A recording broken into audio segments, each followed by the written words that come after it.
চুপ করো, চুপ করে জিনিস চুপ করো। আর আমার কথা বাড়াই দিল, চুপ করে দেখো।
সকাল 10টার দিকে আমার সাথে খেলা খেলছিল, আমি এখানে খেলা খেলছিলাম, খেলা খেলতে মাঠে গেছি, মাঠ থেকে বাড়ি এসে তাও দেখেছি আমি যে ও খেলা খেলছি।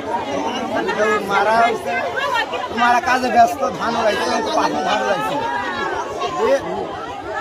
ছেলেপিলি রাইছিল, দেখছি লাশ ভেসে আছে, ময়ূরে ভেসে আছে। কটার দিকে এটা?